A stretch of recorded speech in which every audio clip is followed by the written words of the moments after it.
Why am I here at this pub called the Ship Inn in a little place called Brimscombe just outside of Stroud in Gloucestershire? Well, recently it made the press because an unnamed influencer wanted to charge them £2,000 to turn up and do a review of this place. They turned that down. Why did they turn that down? One, because it's ridiculous for a start, and two, because one of their customers is Marco Pierre-White, who apparently drives 50 miles to come and eat here and says it's the best pub lunch in the area. That's the kind of publicity you want, isn't it?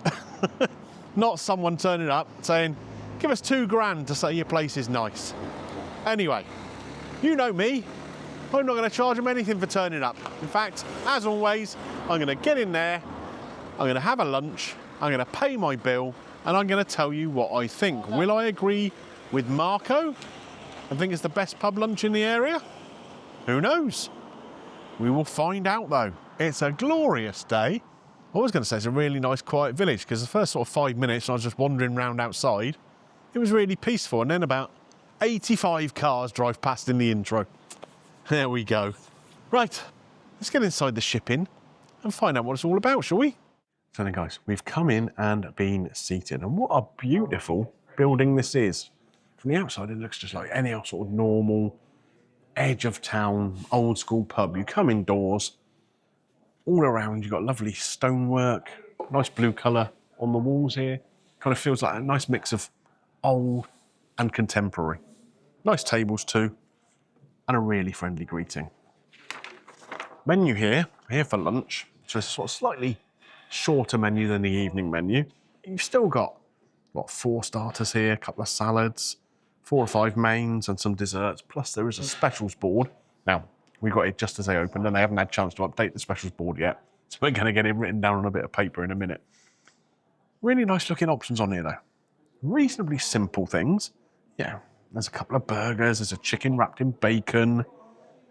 On the starters, hash brown bites. Oh, we won't get into that, I don't think. But yeah, some really interesting sounding things.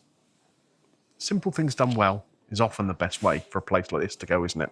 So I'm hoping that's what we're going to find today. Little break there, because we've just had the specials board handed to us here. Cheese souffle, a ham hock terrine, fish and chips, skate wing, interesting. A lamb cleftico, a salmon fish cake with parmesan mash, peas and caper butter sauce. So I think that's where the chef's kind of going a little bit more creatively. Yeah, some good options, good options. Have you thought about what you want to get yet, kiddo? I'm not sure yet. Not sure, okay. We'll give you a little bit of time, shall we? Is it likely to be a chicken burger? Probably, yeah. Right. I'll pick something a bit more adventurous then. See you in a minute. Order's gone into the kitchen, folks. I've got me fizzy water. Really, didn't need to get one, because here, they fought over, yeah, a giant bottle of tap water. So I'm paying a load of money for bubbles. Anyway, it is what it is. Ordered just one starter to share between us. The pork rillette, which I assume is supposed to say crispy, but it actually says cripsy. And that's with mustard mayo. Be interesting to see what else comes with that, if anything. As expected, Greeno has gone with a Cajun chicken burger, which comes with fries and slaw. Pretty sure she won't eat the slaw. No, she's shaking her head behind the camera. Maybe be brave and give it a try, kid. I'm going off the specials. I'm going for the lamb cleftico with tomato salsa, feta and oregano. Again, be interesting to see how that comes. Some good sounding dessert options. Do you reckon we might have room for a dessert? Maybe if we just share one? Yeah, maybe. Maybe. We'll see how we go, see how big the portions are. Yeah, looking forward to this. It's filling up nicely. About 20 customers in already. And we're only about 15, 20 minutes into service, so yeah, liking it so far. Here we go, folks. First course has been delivered to the table. The crispy, or cripsy, as it says on the menu, pork rillette with the mustard mayo, garnished over the top with some cress, a little sort of salsa-y kind of thing, some red onion, tomatoes, micro herbs, that kind of thing. And they look really, really good. Let's just sort of pick one up so you can see. Nice breadcrumbing. little balls of crispy pork. And there are 4 in the portion. So if you're good, you can have a couple. Thanks. You're welcome. So, maybe I'll save that one for you because it's got a bit less of the mustard mayo on there that you might remember. Oh, no, so there's 4. There's 5. You still only get 2. I'm going to try this top one then. What I'm going to do, take it off of there. I'm going to cut it open. Got a little bit of space on the plate here still to do that. And we can see what's inside. There we go, the crispy shredded pork in there. Quite a thin layer of breadcrumb there. Stay on there. Why are you attached to my knife?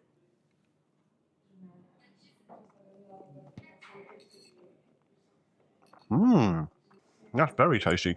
The pork is just like a pulled pork inside, but with a really good meaty flavour and a nice texture to it. The crispy coating, like I say, very, very thin. So it gives you more of a texture than anything else, but also it's just been deep fried. So that kind of heats everything through. And you've got the mustard mayo here on the top, which is a homemade mayo, clearly.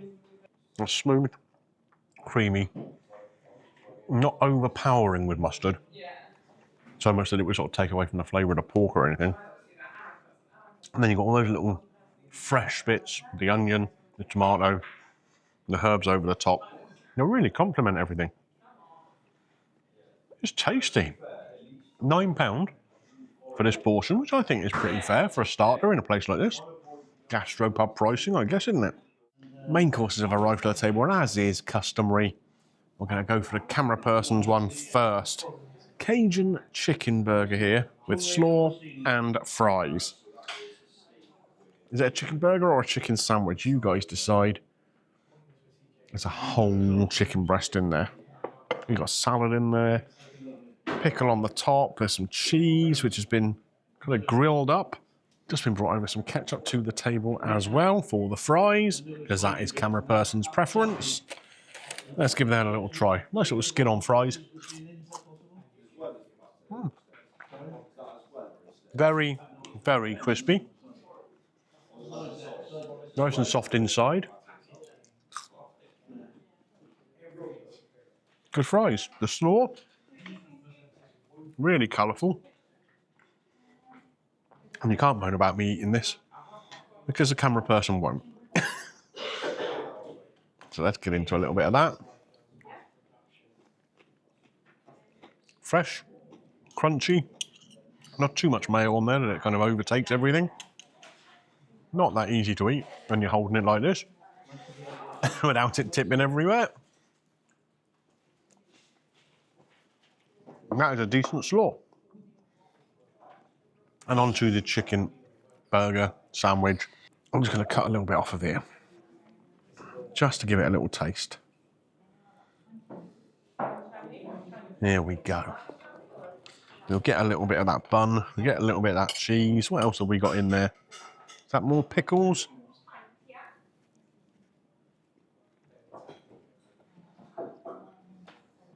That is really, really tasty. Chicken inside. I'll show you here. Really, really juicy. The coating on the outside, the Cajun spice, again, isn't overpowering, just a nice background note.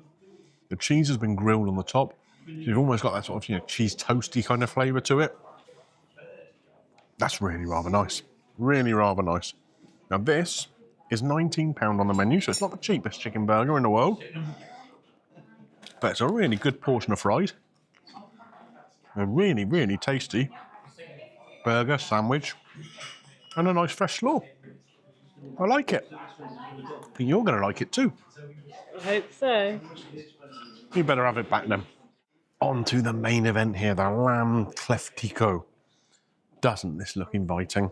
So we have here the lamb shank in there, and then it's surrounded by all sorts of loveliness. You've got the Greek herbs and spices in there. I can see courgette, I can see peppers, I can see onion. Lots of feta cheese in there. Oh, there's a fly, come to check it out. It's that time of year. So I think this looks really, really attractive as a plate of food. It's been prettied up a little bit.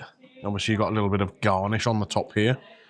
But what really comes across here is those kind of deep, rich colours of the veggies and everything underneath. And the feta cheese that falls all over the table.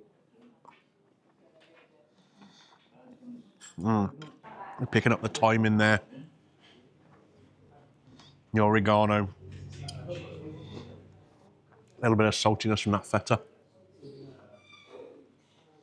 And obviously some of the juices from where the lamb's been cooked too. That falls down into that sauce. The lamb itself. Let's see how this comes away from the bone. I mean, that wasn't difficult, was it? Not a scrap of meat left on there, so you won't have to see me on camera. Like a dog. We'll put that to one side. And we'll just try the lamb here itself. There we go. Nice and glossy.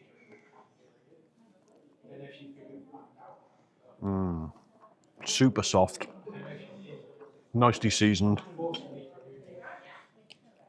Got a little salsa as well here, which adds a touch of freshness to everything. You know, it's quite a hearty dish, quite warming. So as we're in the summer months, it is quite nice to have a little bit of freshness with it as well. It's a decent dish. Now, what I'm not sure about is the price of it. Because when I was handed the special board on a bit of paper, there's no pricing written down.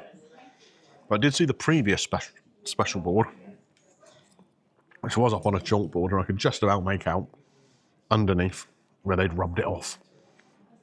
This dish was on there at £19, and if that is what it is, I think that's really good value.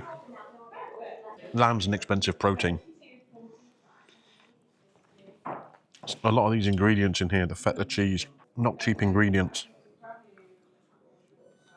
I've got sliced up little bits of potato in there as well, which obviously amps up the filling element of it.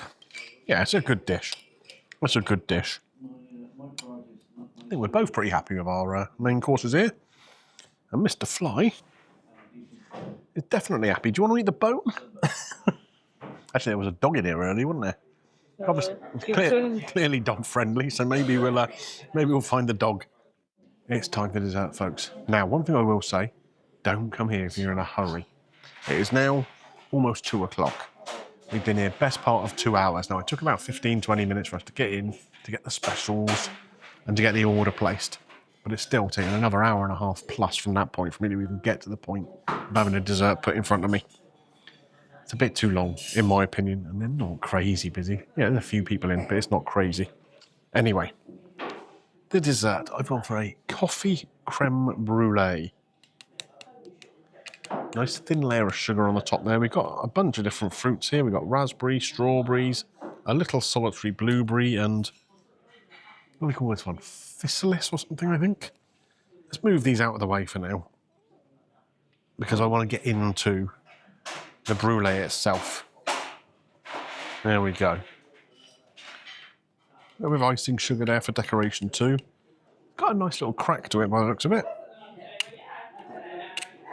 Just hope it's not too thick.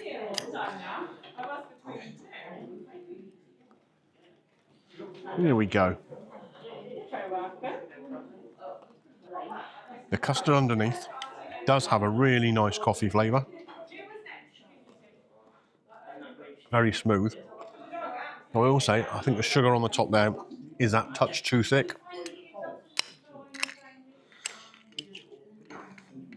Possibly about half the thickness would work best. It's quite hard to kind of chew through, kind of get stuck in your teeth a little bit.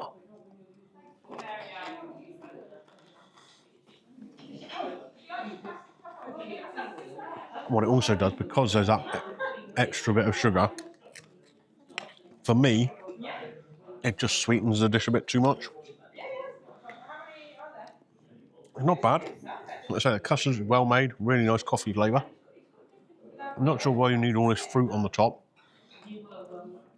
Because that doesn't really go so well with the coffee. A little bit of chocolate work or something. Well, you don't think of coffee and strawberry as flavours that go together, do you?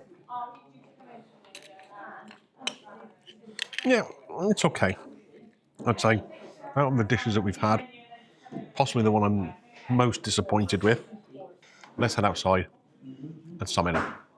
So that was the Ship Inn here in Brimscombe near Stroud. Favourite place of Marco Pierre-White.